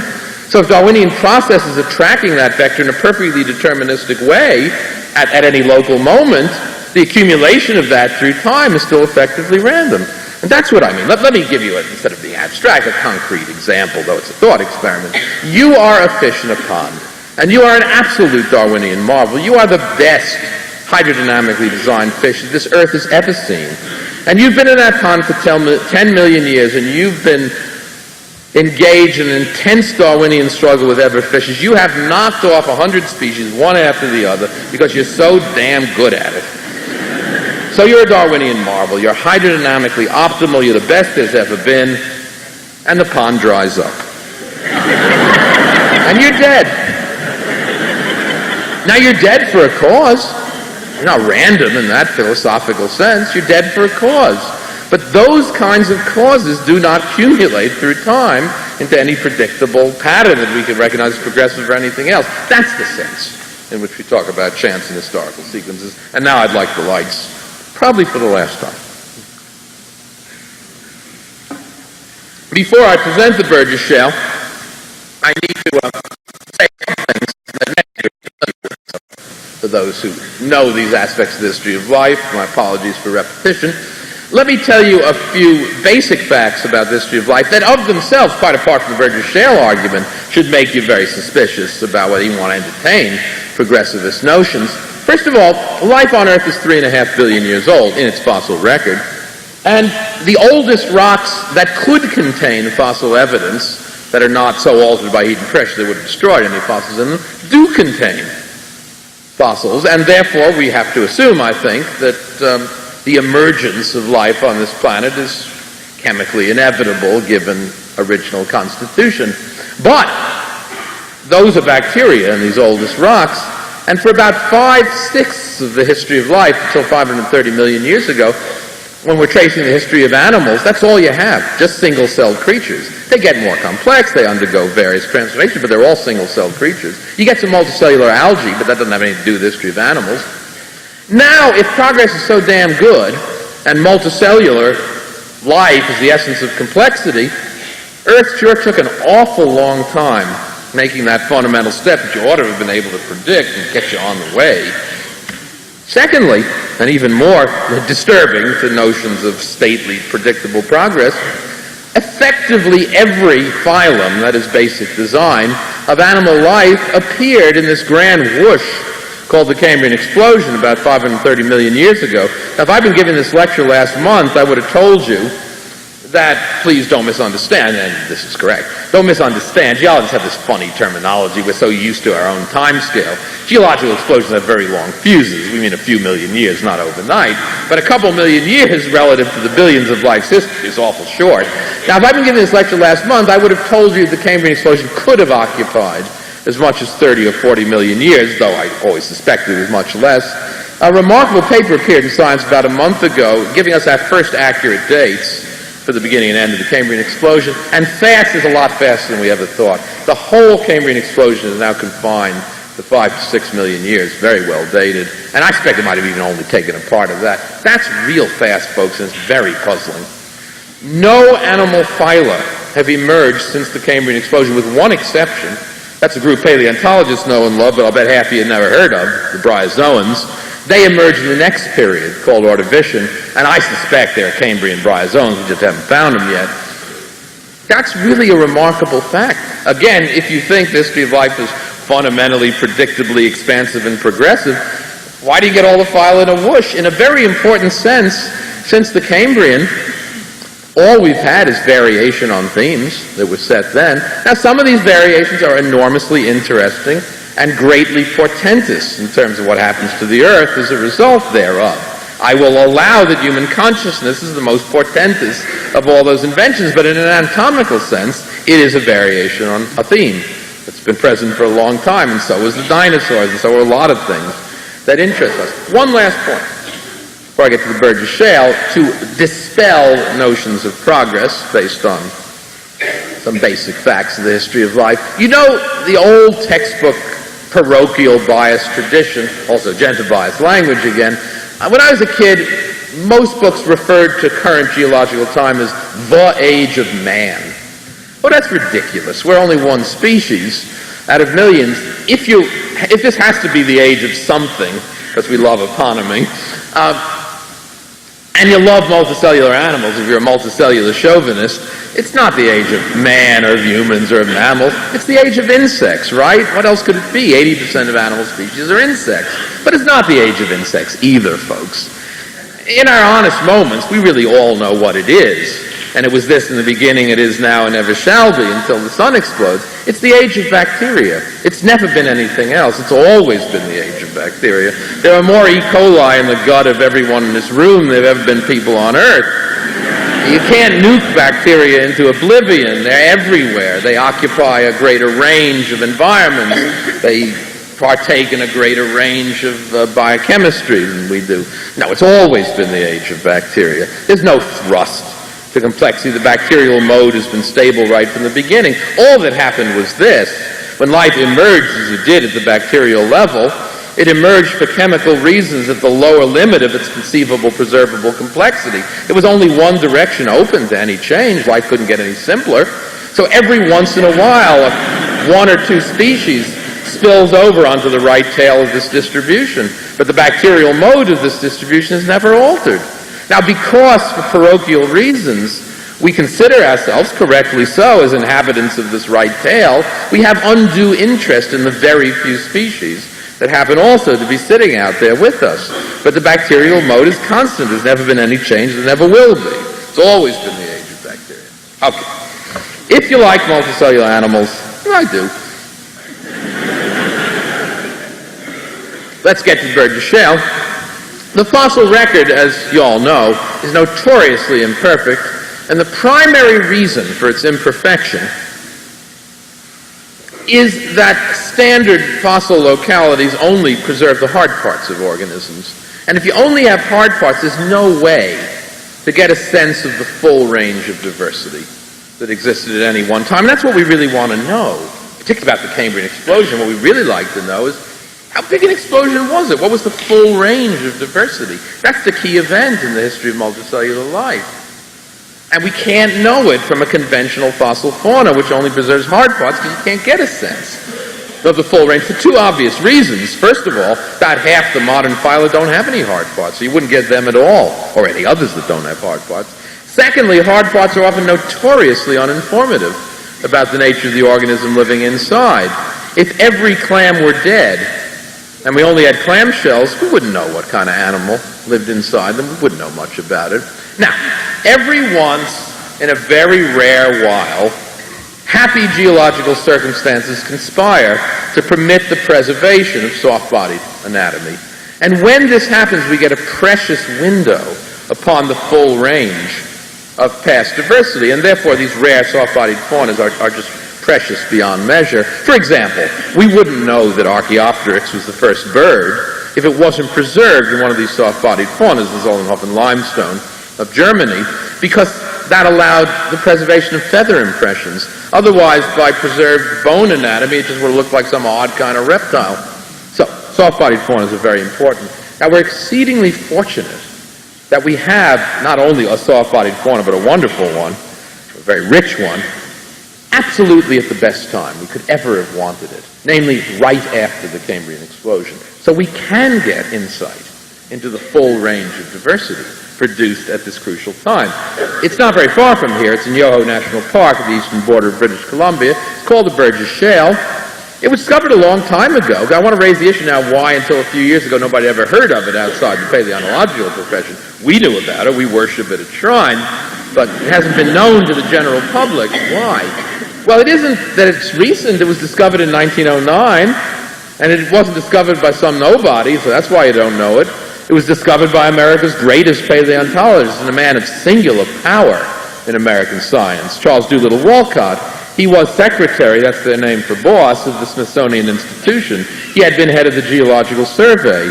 He was president of the Carnegie Institute of Washington, of the American Association for the Advancement of Science. He's an intimate of every president from Teddy Roosevelt to Calvin Coolidge. He was a man of singular influence in American science. But he was also a deeply conservative and traditional thinker, absolutely wed to the cone of diversity as a model for life's history. In fact, he thought that God had ordained the law of natural selection so that evolution would move along its predictable progressive pathways, eventually to reach that Homo sapiens that God had always intended as the final product of this march of life.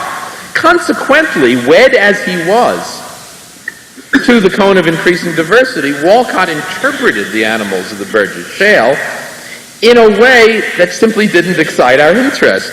That is, he took all of them and he shoehorned them into modern groups. Every one of them he placed somehow into a modern group. Some he called arthropods, some he called mollusks, some he called echinoderms. And every one of them he interpreted as a predictable precursor to something that came later, as he had to, because he had that cone in his head. The only way he could think of life's history. I didn't, you know, it's funny, I didn't mean that as I see the point you're getting at. It's the first time I ever said that it wasn't intended, except in some Freudian sense here, by intellectual non-hero.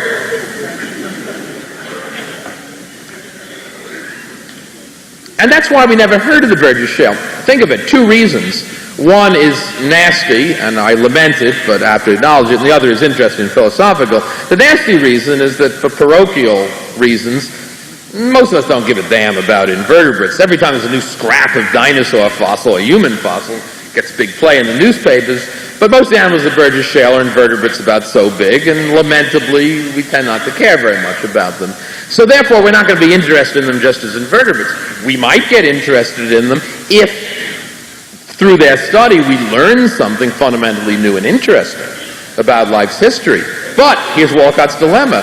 He interpreted them in such a traditional way that we didn't learn anything we didn't think we already knew from the Burgess Shale about life's history, and therefore news about them never seeped out into popular culture. Why should it have? Because it was conventional, comforting, ordinary information about creatures we didn't care about. Now, why do we know about them now?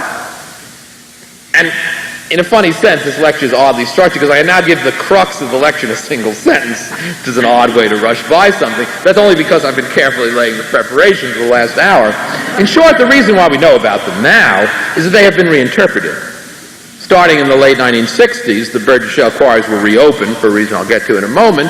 The fauna were restudied by a man named Harry Whittington and two of his students, Derek Briggs and Simon Conway Morris. And the conclusion of their restudy, in a sentence, is that the iconography I was showing you is correct, the revised iconography. The iconography of decimation and diversification. Walcott was wrong.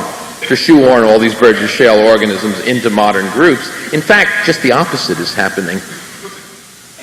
In the Burgess Shale, we have a greater diversity of anatomical design than in all the world's oceans today. Now think how curious that is, because the Burgess Shale is only one quarry in British Columbia. It's not even as long as this theater.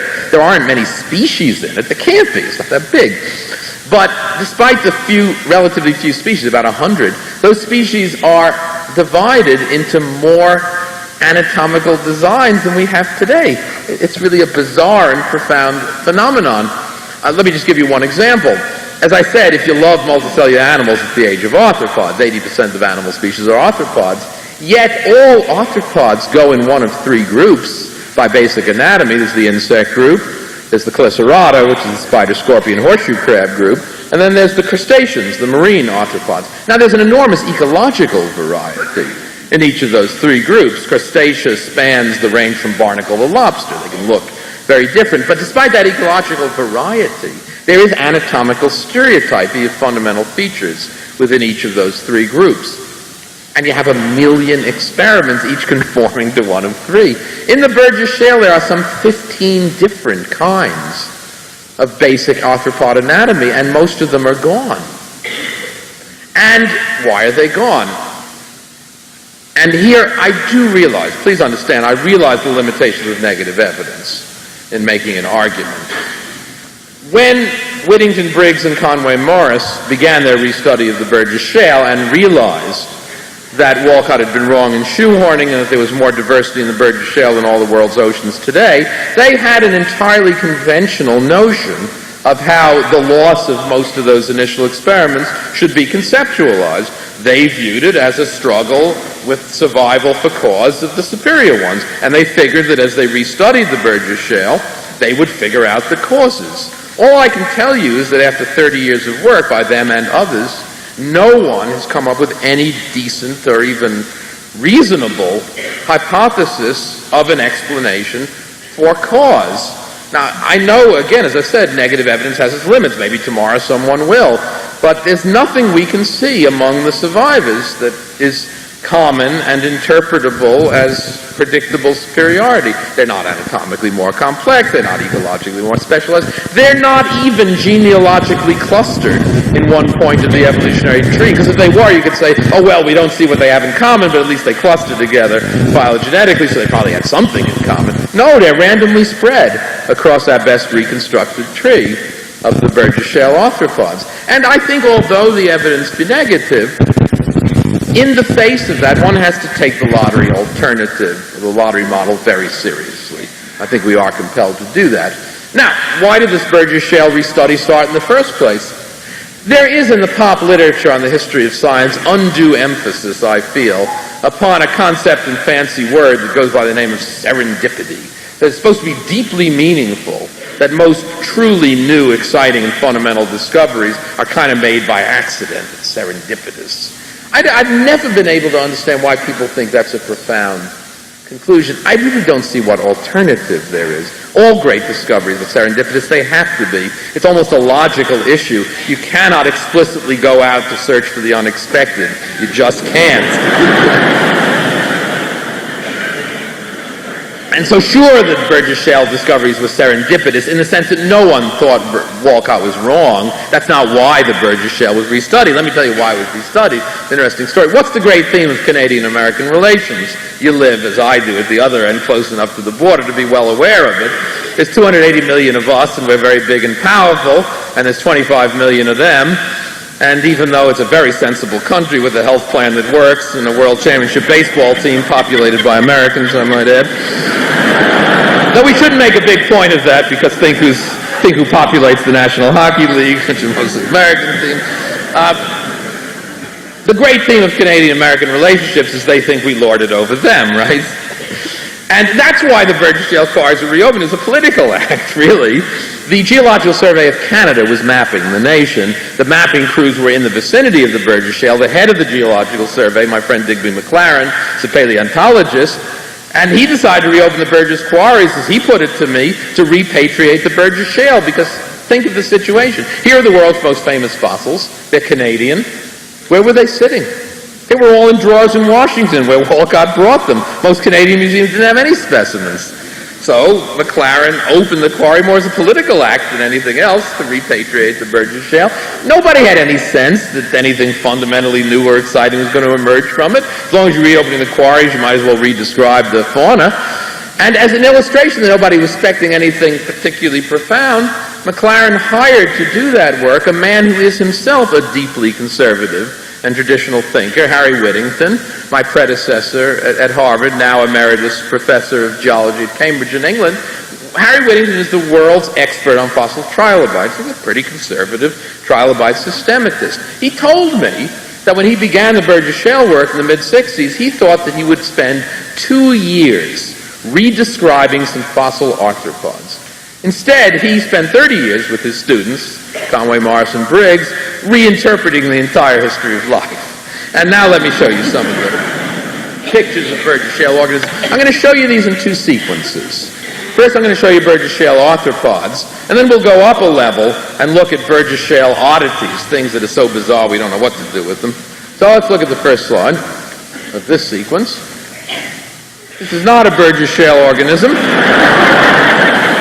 This is Mr. Walcott on the outcrop. This is Mr. Walcott behind his desk in Washington. This is Marella, the most common of Burgess Shale organisms. Harry Whittington, as I told you, was going to spend 2 years on the whole project. He spent 4 years just working on this animal because it was so puzzling, so mysterious, so complex, and so interesting. Walcott, following his shoehorning procedures, had called Marella a trilobite, albeit an odd kind of trilobite. Whittington realized that, of course, it's an arthropod. This is a specimen, by the way. Most of it I'll be showing you reconstruction. I want to show you one actual specimen so you can see how beautifully and complexly preserved the Burgess Shale animals are. Marella is obviously an arthropod, but as Whittington studied it in detail, it clearly was not a trilobite, and it wasn't like any arthropod. It was just a bizarre, different sort of thing. Here's the reconstruction. These reconstructions were done by a very fine scientific artist, Marianne Collins, of the Royal Ontario Museum, and they were done specially for my book, Wonderful Life. See, Marella has this odd head shield with 2 pairs of spines. More importantly, it has 2 pairs of antennae on the head shield. Arthropods are classified primarily by numbers of segments and arrangement of appendages on the segments, particularly on the head shield. Trilobites have 4 appendages on the head shield, 1 pair of antennae in front of the mouth, 3 pairs of legs behind. Marella isn't that at all. It has 2 pairs of antennae and nothing else. It's an arthropod, but just a group that doesn't exist anymore. This is Yohoia, looks vaguely like a shrimp, and that's what Walcott called it. But shrimps are crustacea, and crustaceans have 5 pairs of appendages on the head, 2 antennae in front of the mouth, 3 mouth part structures behind. Yohoia has 3 pairs of walking legs on the head shield, and this odd appendage up front, which is so incomparable to anything else in an arthropod that Walcott simply called it the great appendage. This is Sirachocercus, a tiny little thing that lies on its back, has converted its legs to swimming panels, and has 1 pair of appendages in these large eyes. Who knows? It's an arthropod, but not in any modern group. This is Odoria, which looks like a bivalve crustacean. That's what Walcott called it, but it isn't, because it has but 1 pair of flap-like appendages up here, and this odd 3-pronged whale-like tail fluke. This is Sydnea, the largest of Burgess arthropods. Walcott called it a horseshoe crab, and it vaguely may look like one, but horseshoe crabs are chelicerates. Chelicerates have 6 pairs of appendages, walking branch only on the head shield, as spiders and others do. Sydnea has 1 pair of appendages, not a chelicerate, whatever it be. If anatomical complexity and adaptive elegance won you a future in a sensible, progressive evolutionary story, the world would be populated today by Leoncoiliids, because this is the most elegant and complex of Burgess arthropods, but they're gone. Leoncoilia had its appendages converted to swimming paddles, but they maintained a leg branch. This wonderful great appendage up front with whiplash extensions. The whole thing could fold back against the body for streamlining and swimming. This was both a swimming and a walking organism, all gone. By contrast, this grubby worm-like thing called Aschia left descendants. The group today is small, called the Onychophora, the velvet worms, represented by the genus Peripatus, but they're still around. And this creature, Sancticaris, probably really is the first chelicerate and has the requisite, that is, member of the spider, scorpion, horseshoe crab group, and has the requisite 6 pair of appendages. Now, why should these two, but none of the others, leave descendants? Now, you might say to me, that's an unfair question. I'm not a paleontologist. Why should I know? All I can tell you is that we don't know either. We don't have any better ideas than you have. And therefore, though it be negative evidence, I think one must take the lottery model very seriously. Let's go up a level to the things that are so weird we can't classify them at all. Now, they're only weird because they're dead. If they survived and left a lot of descendants, we'd be used to them and we'd think other things were weird that didn't make it. I understand. Logical point, but they are weird. This is Opabinia, my favorite. It has 5 eyes. This vacuum cleaner-like nozzle which folds around, brings food to a central mouth about back here. Gill flaps above body segments, which is the opposite of what arthropods have in this tail structure. Let me show you 2 slides to give you some sense of how we know this. I don't want to just show you pictures of final forms. We know this by some very old-fashioned technology and a lot of really careful observation from Whittington and others. Burgess shell organisms squash pretty flat on the rocks, but they have some 3-dimensional structure. So you can dissect away one layer and look at the structures underneath. You basically reconstruct them by drawing through a camera lucida, a very old-fashioned device which projects an image from a microscope onto a piece of paper. Then you draw it, and you dissect away one layer, and you draw what you see. You can't just look at one, because animals are crushed and distorted in different orientations. You have to look at several in different orientations, and each one teaches you something new. This is one Opabinia crushed from the side. You can see some, but not all of the eyes. We never would have known the eye number in this specimen, but here you can see the frontal nozzle and its ventral attachment and how long it is. You can see the digestive tube coming up front and then bending back, so you can see where the mouth comes out pretty much in the center, and you can see the tail fluke above the body. This specimen is crushed top to bottom, so you can now count the number of eyes, 1, 2, 3, 4, 5. So you need to look at several specimens in different orientations. Going on, this is Nectocaris, an odd creature that looks like a chordate with fin folds behind and an arthropod up front. I don't know what it is. This is Odontogryphus, a flat, annulated, gelatinous animal with a sequence of soft tentacles around a central mouth and these 2 palps, or sensory organs, not eyes, on the side. This is Deinamiscus, a rooted, sedentary animal with a sequence of bracts around a central mouth and anus. It looks vaguely like a kind of rooted echinoderm, but it isn't. It just belongs to some group you don't understand. Now, in the continuing research on the Burgess shale, you win some, you lose some. This animal, purposely shown upside down, which is the right way up, as you'll see, was a few years ago the weirdest of Burgess shale organisms that even had, still has, because his name is correct, it's just a legalistic device, the wonderful name of Hallucigenia, named by Simon Conway Morris because he said it reminded him of something he'd once seen on a trip, and I do not mean to Portland. But Simon had reconstructed it with this as the legs. He reconstructed 7 pairs of rigid spikes. Nobody could ever figure out how it could move or right itself if it ever fell over. And in Simon's original reconstruction, there was 1 pair of tentacles at the back. Well, it turns out that's wrong. There's 2 pairs of tentacles. Therefore, plausibly interpreted as legs, with these as protective spines. So if you turn Hallucigenia over, it's plausibly reconstructed as another one of these onychophorans. That's a rare group today, but apparently it's a very common group back in the Cambrian. Now, you can't blame anyone for misinterpreting this in the mid-'80s, because in the mid-'80s no one knew that any onychophoran ever had any hard parts or spines.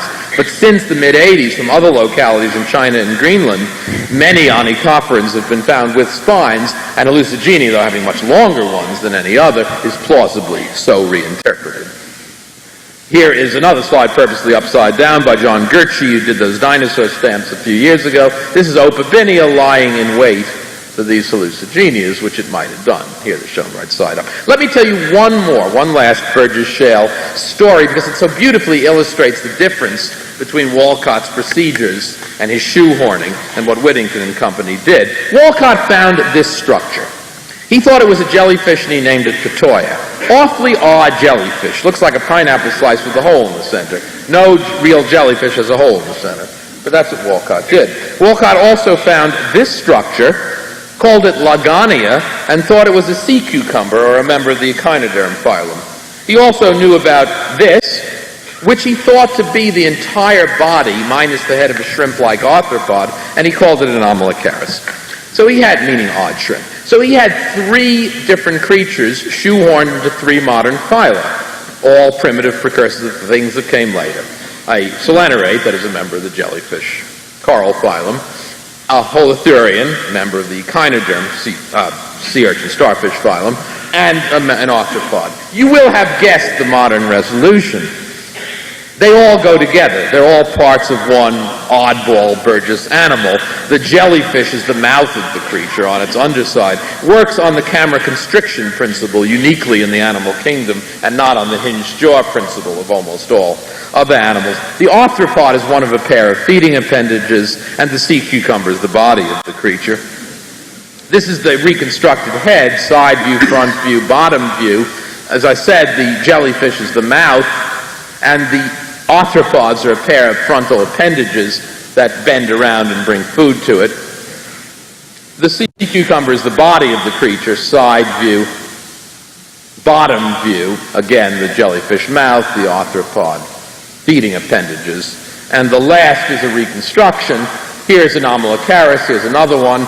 Terror of the Cambrian seas. These were big, by the way, up to 1 meter long, the largest Cambrian animal of them all, everting its jellyfish mouth and eating what was previously thought to be the largest Cambrian organism, a trilobite. Now, before I show you one final Burgess creature, let me re-emphasize the point in a somewhat more philosophical way, but with a concrete example about historical contingency. This is one of the most famous spots in American history. Many of you will recognize it. It is the angle of Gettysburg. This is the very clump of trees toward which Robert E. Lee directed his men in the tragic so-called Pickett's Charge. Now, historians, for the most part, are quite comfortable with explanations based on contingency. Kingdoms lost for want of a horseshoe nail. They do not regard contingency as embarrassing or in any way unsatisfying or inferior. Although there are some historians who are so beguiled by the prestige of the exact sciences that they actually try, I think, incorrectly to render history as fundamentally a law-like and predictable sort of process. Most people are quite comfortable with historical contingency. See, I want to give this historical analog to make a plea that in science, where it be appropriate, you see contingency not as an inferior method which can't predict, but as an equally exciting, equally meaningful, equally prestigious, equally important an appropriate method when you're dealing with these enormously complex, unique sequences in which each event can occur but once in all its detailed glory, and in which history can cascade down many pathways based on 1,000 alternatives at each moment. Now, admittedly, there is a tradition in Civil War historiography which sees it all as a pretty determined event. The North was bound to win, wasn't it? Because they had so much. We had so many more men, so much more materiel, so much wealth. And therefore, although Gettysburg is interesting, we want to know the details, and though we weep for the men who died, and we're very intrigued by it, still it doesn't matter, because it doesn't matter whatever happened there, Northern victory was inevitable, right? Well, that is an older tradition of Civil War analysis. I don't think it's the point of view favored by most historians today. At least there is a very strong and probably dominant school which would argue, as McPherson does in The Battle Cry of Freedom, one of the recent more popular Civil War books, that in fact the Civil War could easily have gone either way, that the Battle of Gettysburg was not just an interesting and soul-wrenching event, but was, as any one of 100 others were, a moment that could have derailed the course of American history and sent it down a totally different pathway. in which we might be in different nations, and I might have needed a passport not only to get to Vancouver, but to get here. Who knows what might have happened? I don't mean to exaggerate this. I know that Vicksburg fell to Grant on the same day and that there were other great Union victories, but McPherson makes this very interesting argument. You have to conceptualize it differently. If you think the Civil War or the South's war aims were conquest of the North, then of course they had to lose. There's no way the South could have conquered the North. But that was never their aim. If you think of the Vietnam model, not all wars precede the conquest. The South's war aim was not to conquer the North, but to fight long enough to induce sufficient war weariness that the North would stop and recognize their boundaries. And they almost succeeded. McPherson argues that right up to the re-election of President Lincoln, it was an ever-present possibility that that would have been the resolution. Now, folks, you know where Gettysburg is. It's not down there in the Deep South. It's in Pennsylvania. It may technically, I'm not sure, be south of the Mason-Dixon line, which runs through Pennsylvania, but it is the North. These armies were proceeding in quite successful and orderly fashion deep into Northern territory. And it wasn't inevitable. This Battle of Gettysburg could have gone either way, virtually right up to the end. And had it gone the other way, it's quite possible that the South could have gone on to the kind of victory they sought. War weariness was intense in the North. July 1863, when this battle was fought, draft riots were about to break out in New York City. Massachusetts was arming the first regiment of free black volunteers, so beautifully depicted in that recent film Glory, not out of any abstract sense of racial justice, but from a desperate need for more bodies. It could have gone either way, and the Battle of Gettysburg could have gone either way. We know that. We have a satisfactory explanation for why the South lost, but that explanation is based on odd, quirky, and contingent events. It's not a deduction from any universal law of history or anything else. We have a good explanation, but it's a narrative contingent explanation, and it's a complex one. And the oldest chestnut of iffy history goes as follows. If Stonewall Jackson had lived, then the South might have won the Battle of Gettysburg and everything would have been different. Well, sure, that's foolish, framed that way, but in a funny sense, it's potentially true. Because on the first day of that battle, Longstreet reported to Lee that Northern troops had not occupied the high ground, which was essential to hold, and that the hills were probably conquerable. It's evident that being the kind of soldier that he was, that if Stonewall Jackson had been killed, was in command of those troops as he would have been, that he would have tried to take that hill. Lee gave an order to Ewell, the much more inexperienced and tentative officer now in charge. He said, take the hills, if practicable. Anyone who knew Lee well meant, take him unless you're damn well sure everybody's going to die. But Ewell misinterpreted, and he was cautious anyway, and he didn't. And Northern troops occupied the high ground. On the second day of the battle, if the 20th Maine hadn't held Little Round Top, which they held mainly by bluff, in great tiredness, the battle could easily have gone the other way because the Union lines would have been outflanked. As to the third day of the battle and Pickett's charge, Lee made a fatal and terrible error. The Northern battery had gone silent. He thought he'd knocked them out or at least rendered them sufficiently impotent. That was not true. They were saving their ammunition for what they correctly anticipated. He sent 10,000 men in what my military historian friends tell me is technically a charge, but by any vernacular rendering is a quick step across 1.5 miles of open territory into withering artillery. And this is what happened. They were decimated, 9 out of 10, or about half of them. And this is the cycloramic painting of Pickett's charge. Lee recognized that he'd made a mistake. It's beautifully depicted in the recent film, which Martin Sheen plays Lee, in which he parades before the ragged survivors of Pickett's charge, saying, this is entirely my fault, as indeed it was. All right.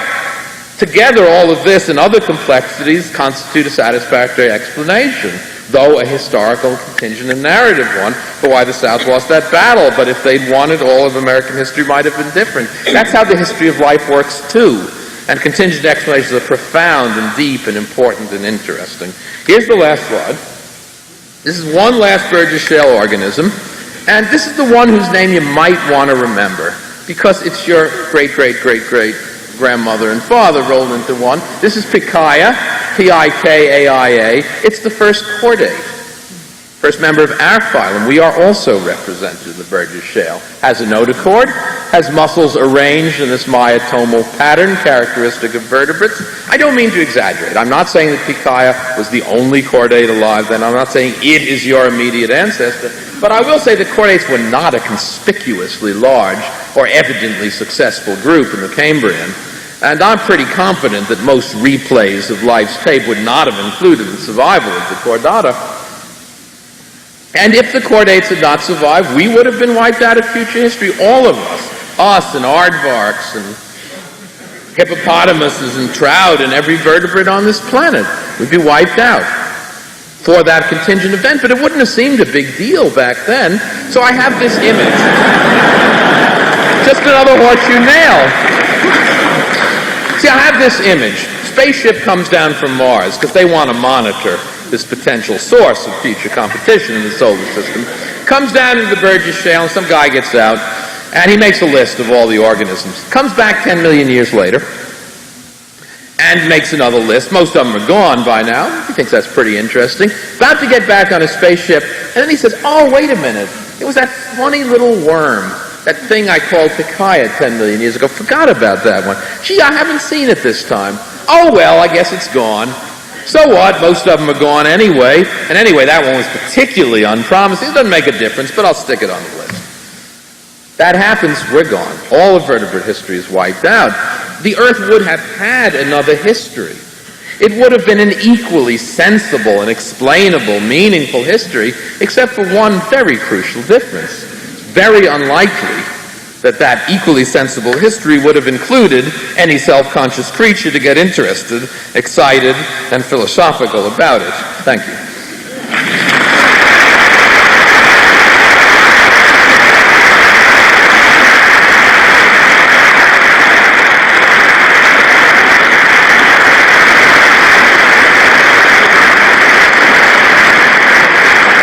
You can turn them off now.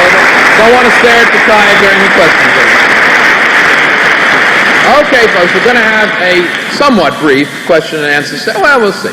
But I think it's the grossest discourtesy, I know not everybody agrees, for speakers to repeat the questions. You know, in every forum, somebody will stand up and you can't hear them, and then someone will say, repeat the question, the speaker has to do it. It's not fair. So we're only going to take questions from the microphones. Everybody has accessible microphones. There's one here. There's one somewhere over there. I don't see it, but I think there's one, isn't there? And there's one up top. So if you come to the microphone and ask your question, we'll use the usual biases. We'll go from left to right and from the superior bottom to the inferior top. And so we'll start here. Is there actually, I don't even see, is there a mic? I don't even see one over there.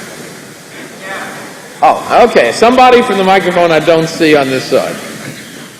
I don't see it. Somebody from the microphone I do see on this side. Yeah. We'll get back to you as soon as... Oh, I see it. So, we'll get you next. We'll do the Israeli style. Let's go here. Yeah. So how do we get from that worm that we saw, the chordate, to ourselves? I mean... Through an immensely complex series of contingent events. How do you evolve an eye from nothing? You know, Darwin dealt with that issue in a very interesting way. Creationists, in their rhetoric or in their folly, have always distorted this quote. You often read in creationist literature the following statement from Darwin, correct quotation, that the eye, this is a paraphrase, that's pretty accurate, that the eye should have ever evolved from nothing seems to me improbable in the highest degree. And then the creationists stop their quote. But if they were honorable, what Darwin does, he just uses that as an introduction to a brilliant 10-page section showing that although it may seem implausible to the highest degree, that in fact there's very good evidence that's exactly what happened. And what Darwin then does is to show that in the animal kingdom there's a whole sequence of creatures representing various degrees and complexity of eye structure, from the simplest thing you can imagine, just a light-sensitive spot on the mantle of a scallop, up to the vertebrate of the cephalopod eye. Now that's not an evolutionary sequence, to be sure, it's a structural sequence. Our eye didn't evolve from a scallop eye. But the very fact that you can make a structural sequence of intermediates shows that there at least is a conceivable transformation sequence. So I think that's the answer to that question. No, it's a very massively contingent process. For example, we evolved from an odd group of fishes that had their fins arranged in such a way that they could be transformed to weight-supporting structures on land. Most fishes don't have that alternative because their fins are composed of a segment parallel to the body and a set of thin fin rays that come out at right angles. If there weren't this odd other group of fishes that didn't have a fin composed of a single central axis perpendicular to the body wall, they didn't have that because they knew that it could be transformed to a leg later. They had it for reasons having to do with the water, but it was fortuitously available for transformation. But we are the lucky beneficiaries of that, and on and on and on. Yes, I found the other microphone. There's a lot of work going into bringing a number of species back from the brink of extinction at this point in time. I was just wondering if there's anything either in the fossil record or in current species that indicate that there are some groups that went, virtually extinct and then revived and went on to. Yeah, that's inevitable. The best and most classic example, and it's quite a striking case, is the ammonites, this group of creatures related to chambered nautilus, very prominent in the fossil record. They died in the Cretaceous extinction, saying they wiped out dinosaurs. And that's all that most people know about them, that their death is Cretaceous. But in fact, at two previous times, there were more profound extinctions. In the Permian, the greatest of all extinctions, all but two lineages of ammonites died. Many more than were left at the end of the Cretaceous, but two of them hung on. At the end of the Triassic, another one of the mass extinctions, all but one lineage died. But that one lineage, and then they reproliferate. So yeah, that's a quite common pattern. Okay, up top. I was sort of thinking of how likely do you think it would be that we would ever meet another sentient life form on another planet that might have evolved? Well, not another planet of this solar system. I think we're pretty confident of that. I wouldn't be surprised if there's a Martian paleontology, though, because water flowed on the surface of Mars for 1 billion years. I don't think it'd support life now. As to other solar systems, you say sentient life. I don't have any unconventional ideas on that. I think the classic argument, there are so many quadrillions of them out there, planets, out there probably, and since life seems to have arisen fairly automatically on this planet, there must be loads of them with life. What I don't know is the number of ways to make sentient beings. I think we're pretty confident that despite the imaginative limitations of the science fiction traditions, which almost always depict other sentient creatures as having 2 eyes and a big head and 2 arms, it's pretty silly. They're not going to look like us. But what I don't know is whether there's only one way to make sentient creatures, namely our way, in which case you'll probably never see it again, or whether there are 10 million alternative ways we can't even conceive of whereby sentient creatures might evolve on other worlds, in which case they might be quite common, and I just don't know the answer to that. I guess I'm up to this one. Yes, several months ago it was reported that they found a weevil in... Who's they? I always like that. I read it in the paper that scientists, they found a weevil in amber, and they were able to extract the DNA, yet in the process... No, they were able to extract 300 base pairs of DNA. That's the crucial difference. Yeah, but they were talking about that they've now found the oldest DNA, but in the process they perhaps destroyed the weevil and perhaps destroyed that fossil record. And I was wondering what... No. And I was just wondering what your opinion on... No, that's an enormously valuable bit of research. That wasn't the only fossil weevil in the world. They didn't even destroy the fossil. They extracted a little piece of it from the amber. No, that's what scientific research is about. If you say that nobody should be allowed ever to touch a fossil, we'll never be able to study them. That's almost... that's antithetical to any kind of scientific work. And of course, if it was the only fossil weevil in the entire world, you would treat it differently, to be sure. You might take a little piece of it and extract the DNA. I wouldn't get overly excited about that, though it's very interesting research. It is the oldest DNA ever found. We're not going to reconstruct the weevil, and to ask the question, it's obviously that was a surrogate for. You're not going to get the blood out of the weevil or the other insects to make the dinosaur or Jurassic Park. The DNA is not a very stable compound. It's almost inconceivable that you'd get all of it. You might get little snippets, bits. 300 base pairs is fine, but to get the millions or billions of base pairs of a whole organism, most unlikely. But whatever we can get is very valuable, and that was an important and exciting bit of research. Yeah. In your opinion, do you believe that luck will ever be a quantifiable trait in natural selection? It's not, in a funny sense, there's nothing that's more easily quantifiable than randomness. Because at least randomness of the coin flipping sort is eminently quantifiable. What isn't quantifiable is single tosses. And that's what the history of life is like. See, what we really want to know about are the details of single sequences, and I think those in principle are not quantifiable in that sense. In a funny way, the last thing you want, if you want quantification, is determinism. Because determinism means what happens is crucially dependent upon the peculiarities of that particular pond in that particular place, that particular time, and all the other creatures in there, and you can't know that kind of detail. The record doesn't preserve it. Whereas if it's random in the coin flipping sense, you've got a very good theory, at least for repeated cases, of what in the totality is going to happen. Yeah. How would you describe the origin of flight, the steps involved, and the time frames? It's that, I just need to know if that's a question that comes out of tonight's lecture. I don't mind answering it, but... I'm sorry? I need to know if that's a question that flows out of anything in the lecture. No, I'm sorry, it doesn't. That's okay. I just need to know because I'd answer it in different ways. The classic problem about first of all, flight, of course, evolved in several groups. It evolved in birds and bats and pterosaurs, just among the vertebrates, then evolved in insects and other invertebrate creatures. But if you take the classic vertebrate parochium case, the birdwing, the classic problem that's involved, which may be why you're asking the question, though may not, is the old dilemma, which was raised right in the 1870s, of how do you ever get a wing? Because although it's perfectly obvious what a wing's for once you have it, since 5% of a wing doesn't help you at all in flight, how do you ever get there? That is, you can see what it's good for once you get there, but how can you get there? That even has a technical name. It's called the problem of the incipient stages of useful structures.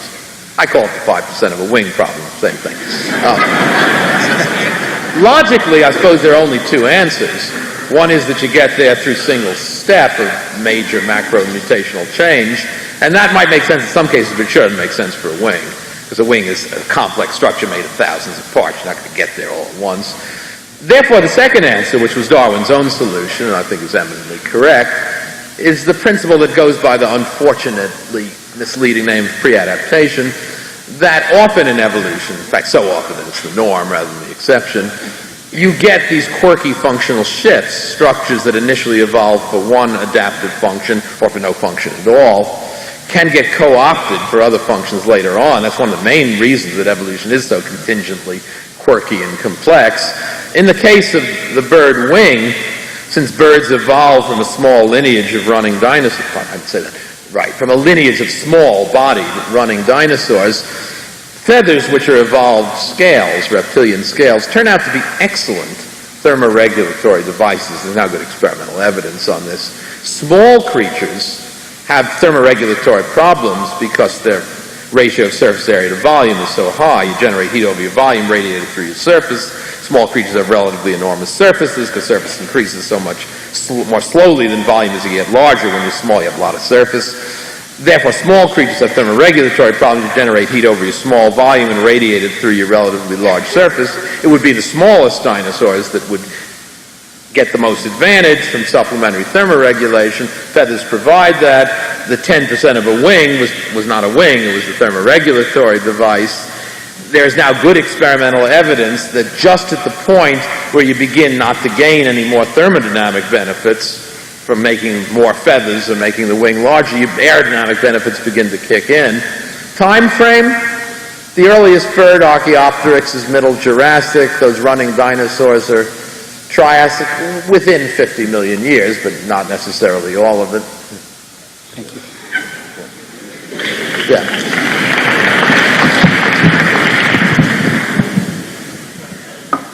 Your lottery proposal seems to modify Darwinian evolution to some kind of... No, I don't think...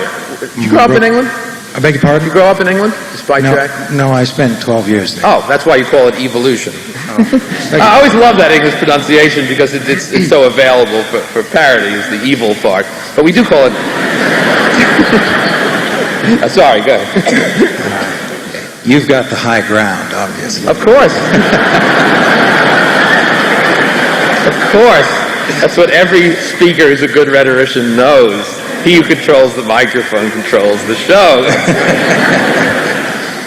Well, your lottery proposal does seem to modify the Darwinian evolutionary model to a kind of glorious crapshoot in which, in a sense, there's only one roll of the dice, and that's at the Cambrian explosion. Oh, no, it just rolls all the time. That's Well, the biggest I understand subsequently you've got to make it from there to here. Yeah, it's rolling it. But there's one critical roll, and that's at the time of the Cambrian explosion. But in a way, it's no more critical than any subsequent roll. Well, It's just the biggest roll. Yeah, it's the big roll. It's the first or Yeah. big roll. Let me ask you this. How do you account for it occurring